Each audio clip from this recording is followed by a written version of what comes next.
तो लोकसभा चुनाव की तैयारियों के बीच मध्य प्रदेश और छत्तीसगढ़ में बैठकों का दौर जारी है और इन बैठकों में राजनीतिक पार्टियां जीत का फॉर्मूला तलाश कर रही हैं। मध्य प्रदेश की 29 तो छत्तीसगढ़ की 11 लोकसभा सीटों के लिए आखिर किसकी रणनीति कितनी सटीक है, करेंगे चर्चा। लेकिन उससे पहले ये रिपोर्ट देखिए।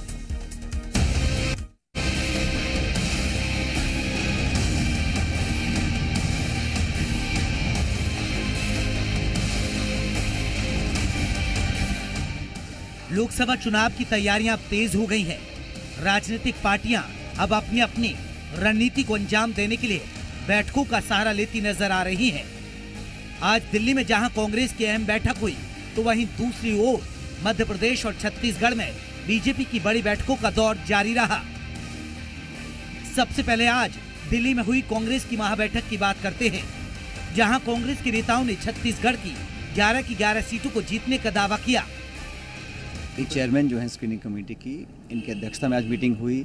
सभी जो हमारे नेता हैं उन सबसे आज खुले माहौल में चर्चा करी है और 11 की 11 सीटों के ऊपर अच्छा माहौल कांग्रेस के पक्ष में है और जो विनेबल कैंडिडेट्स हैं उनको शॉर्टलिस्ट हम लोगों ने किया है और हमारी तरफ लाएंगे लोकसभा में। सभी सीटें क्लियर हो गई मैम? सभी सीटें क्लियर सीईसी में जाएंगी? अब सीईसी में जाएंगे। अब पैनल बनाया मैम कुछ सीटों का? नहीं, अभी इतना जहाँ पे हमें थोड़ा लगता है कि पूछना है, निर्देश लेना है, उसके लिए पैनल बनाया।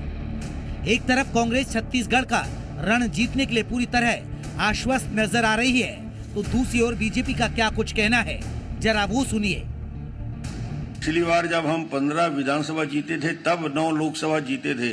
अब तो हम बहुत बेहतर स्थिति में, इसलिए 11 की 11 लोकसभा में भारतीय जनता पार्टी आगे रहेगी। इस समय भारतीय जनता पार्टी और प्रधानमंत्री जी के प्रति अटूट आस्था हमारे देशवासियों की है, वोटर्स की है। और आप देखिएगा 2024 में जो है वो रिकॉर्ड मत आएंगे। मुझे तो लगता है 1952 में जो चुनाव का रिजल्ट था उससे भी बेहतर रिजल्ट मोदी जी लेंगे, और सिर्फ इस बात पर कि उनके नेतृत्व में लोगों ने सच्चाई, ईमानदारी और राष्ट्र की प्रगति को देखा है। ये हुई छत्तीसगढ़ की बात। अब बात करते हैं एमपी की।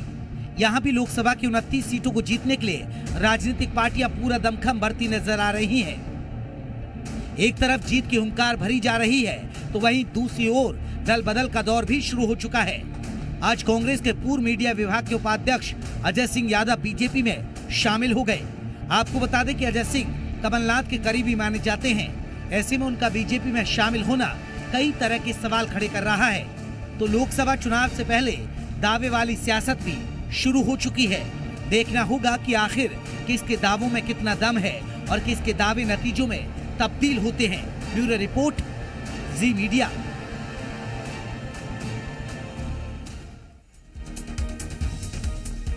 और चलिए अब आपको बताते हैं कि आज दिल्ली में हुई कांग्रेस की स्क्रीनिंग कमेटी की बैठक में क्या रणनीति बनाई गई है।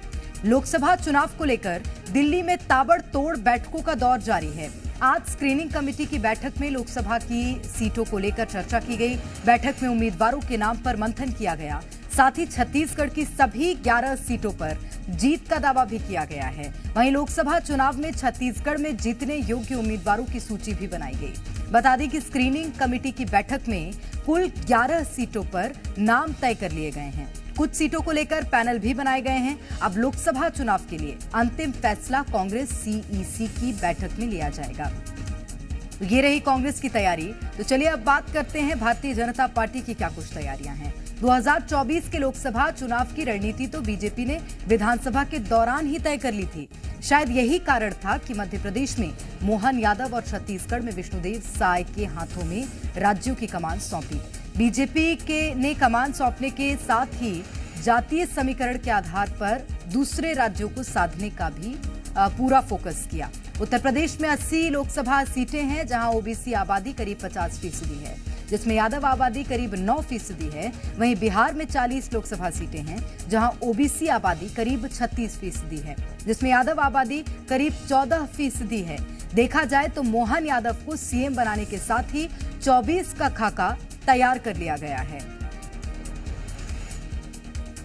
और अब बात करते हैं अनुसूचित जनजाति की आबादी की, जो लोकसभा चुनाव में एक बड़ा वोट बैंक भी साबित हो सकती हैं। छत्तीसगढ़ की कुल जनसंख्या 2,55,45,000 है, जिसमें अनुसूचित जनजाति की संख्या 78,23,000, यानी राज्य में कुल जनसंख्या का 30.6% है। अगर एक्यूरेट देखें तो मध्य प्रदेश की कुल जनसंख्या 7,26,27,000 है, जिसमें अनुसूचित जनजाति की संख्या 1,53,17,000, यानी राज्य में कुल जनसंख्या का 21.1% है।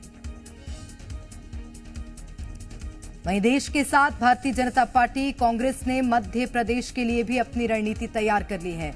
मध्य प्रदेश में तमाम अभियानों के साथ बैठकों का दौर लगातार जारी है। तो चलिए सबसे पहले आपको बता देते हैं बीजेपी की अब तक की लोकसभा तैयारियों के बारे में।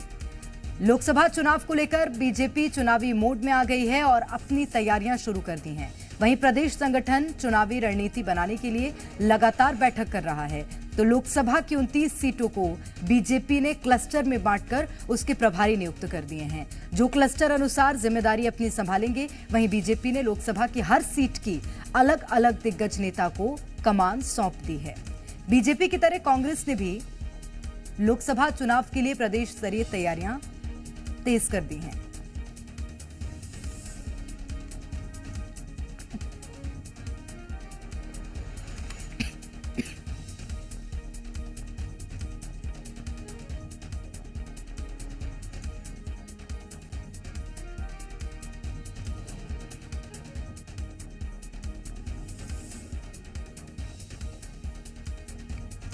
तो मध्य प्रदेश में अब तक कांग्रेस क्या कुछ तैयारियां कर चुकी है, आपको बता देते हैं। कांग्रेस की अब तक की तैयारियों के बारे में अगर बताएं तो लोकसभा चुनाव के मद्देनजर कांग्रेस ने मध्य प्रदेश की राजधानी भोपाल में अपने कार्यालय को वॉर रूम में तब्दील कर दिया है।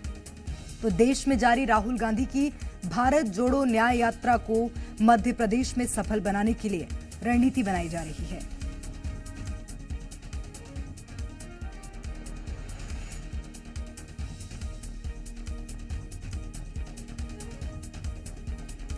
और अजय दुबे हमारे संवाददाता इस वक्त सीधे भोपाल से जुड़ गए हैं। अजय, क्या तैयारियां बीजेपी और कांग्रेस की मध्य प्रदेश के लिहाज से बात करें तो?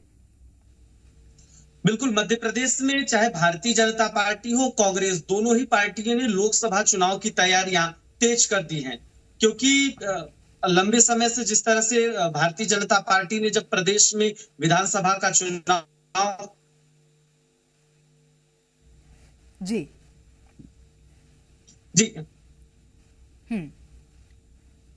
बिल्कुल मध्य प्रदेश में जो है भारतीय जनता पार्टी और कांग्रेस दोनों ही पार्टियों ने जो है तैयारियां शुरू कर दी हैं, क्योंकि भारतीय जनता पार्टी जब मध्य प्रदेश में विधानसभा के चुनाव हुए थे उसी समय से जातिगत समीकरणों के आधार पर चुनाव की तैयारियां शुरू कर दी थी, क्योंकि इसमें ओबीसी की आबादी जो है 50% है। उसके हिसाब से जो है मध्य प्रदेश में भारतीय जनता पार्टी ने चुनावी बिसात लोकसभा चुनाव की बिछाना शुरू कर दिया था, क्योंकि पूर्व मुख्यमंत्री शिवराज सिंह चौहान को जिस तरह से भारतीय जनता पार्टी ने अलग किया, उसके बाद मुख्यमंत्री डॉक्टर मोहन यादव को बनाया है, क्योंकि ओबीसी चेहरे के तौर पर डॉक्टर मोहन आते हैं। निश्चित रूप से, और किस तरह से यादव वोट बैंक को साधा है भारतीय जनता पार्टी ने, ये काबिले तारीफ है। और उत्तर प्रदेश के साथ साथ बिहार की राजनीति को भी साध लिया है। मैं लौटूंगी अजय आपके पास। हमारे साथ सत्यप्रकाश इस वक्त सीधे रायपुर से जुड़ गए हैं। सत्यप्रकाश, छत्तीसगढ़ में भी योजनाएं रणनीति कम नहीं है बीजेपी की। कांग्रेस की क्या तैयारियां हैं, बीजेपी की क्या तैयारियां, क्योंकि आज कांग्रेस की दिल्ली में बैठक भी हुई है, बताइएगा।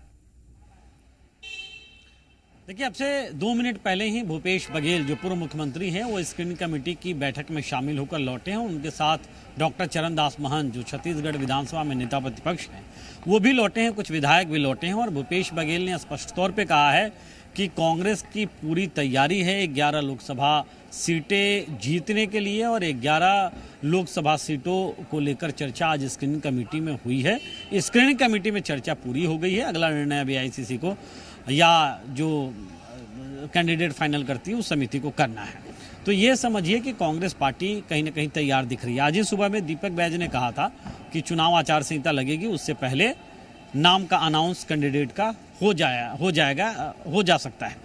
दूसरी ओर अगर भारतीय जनता पार्टी की बात करें तो आज बैठक हुई है भारतीय जनता पार्टी विधायक दल की, लेकिन इससे पहले कल जो है वो भी बैठक हुई शिव प्रकाश जो राष्ट्रीय सहसंगठन महामंत्री हैं, उन्होंने वरिष्ठ नेताओं की बैठक ली। मुख्यमंत्री और डिप्टी सीएम उसमें शामिल थे।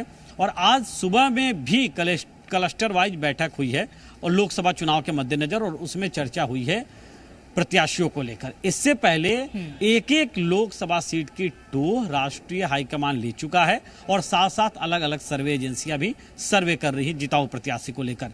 भारतीय जनता पार्टी भी काफी आगे दिखाई दे रही है लोकसभा चुनाव की तैयारियों को लेकर। तो कांग्रेस और भाजपा दोनों ही लोकसभा चुनाव की तैयारियों में जुटे हुए हैं। अपनी अपनी तैयारी है। कैंडिडेट फाइनल करने की कवायद सबसे ज्यादा तेज है दोनों दलों में।